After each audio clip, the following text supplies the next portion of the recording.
Okay, I went raccoon hunting yesterday, and I'm from Florida. And I just want to come make a video and tell y'all and try to prepare y'all for the different kind of huntings I ain't know about. 5 things I've learned from raccoon hunting over the weekend. 5. Number 1, raccoons fight back. I've seen movies, I've seen TV shows, I've seen episodes where raccoons will sneak up on somebody and they'll fight back. But raccoons jump at you. And if raccoons jump at you and touch you and kind of scratch you, you feel like you need a tetanus shot right there on the scene of the crime. Raccoons will not lay down. Raccoons don't just run and hide and scurry. There was a raccoon yesterday on a branch willing to die for his homeboy that was behind me to jump on the back of my neck.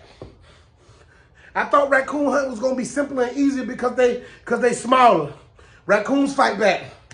Number 2, if you hunting raccoon, possum, squirrel, rabbit, whatever you hunting that's small, bring you a 22 or a rifle. Do not do the rapper thing like I did and bring you a 45. All the music I listen to, they keep their 9, they keep their 45. I'm like, that's all I'm gonna need in these woods. Sometimes the 45 got too much kick-cat. When you pop, and it ain't nothing that'll hold you up. You get you something like a 22. You get you something that's steady like a rifle. You get you a 45, you ain't gonna be hitting nothing but air and despair. Cause I ain't even no hunter. He got me out here in the woods. He let me bring the 4.5. He got 2 or 3 extra rifles. He could have let me use his, he didn't. And I ain't hitting nothing. And now I'm depressed because I was shooting real bullets. And these bullets are expensive. And I ain't hit one raccoon or a squirrel or a possum yet. The ants laughing at me with their little antennas. That's how ants laugh. Number 3, when hunting raccoons, do not put the bait in your pocket, in your clothes. There's a myth that raccoons are very attracted to cat food. So I wet some cat food and I put it in my pockets. And I didn't realize that I should have just thrown the cat food around the areas that we were hunting, and you sit back and you let the raccoons come to the food. I kept it on me. I smell like a mermaid's vagina after we was done raccoon hunting. This didn't work. I believe the raccoons was in the trees like laughing at me with the big old black spots around his eyes. If I would have known that you could just drop the stuff like little booby traps around the jungle, the forest, the woods, wherever we was in LaBelle, Florida, then I would have left it alone, but I did not. I kept it in my pockets because I felt like as soon as I see a raccoon, you take the stuff out and you throw it, then the raccoon automatically, magnetically just come to it, but that's not the case. If you are going hunting for raccoons, be sure to take all bait out of, don't put no bait in your clothes because that's just stupid. That's stupid. This had to be what Ariel, the Little Mermaid, smelled like.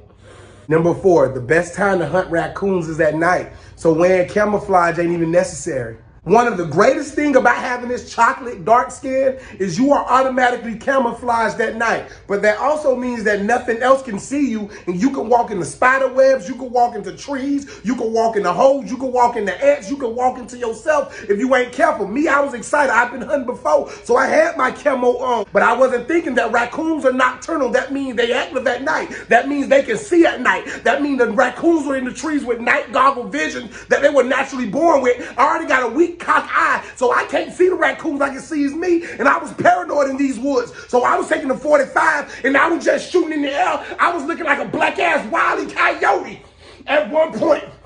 I understand why he was so stressed in Looney Tunes. I get it now. And number 5, raccoon gotta be some of the best tasting meat I've ever ate. Now, after I had some assistance in capturing a raccoon, and by assistance I mean they shot, killed, field dressed it, skinned it, cooked it, chopped it up, cleaned it, did everything in front of me, and I was there to assist in eating that, I realized raccoon is the most tender meat that's known to man. It's like a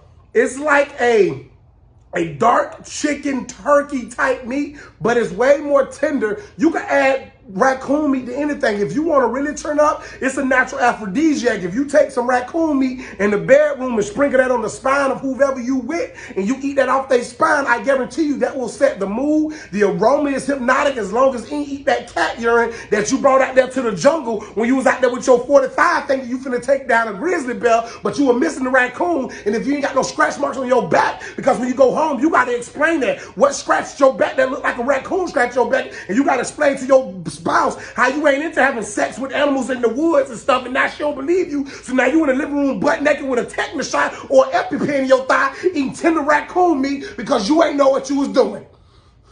Hunting season is underway. I'll see y'all next week.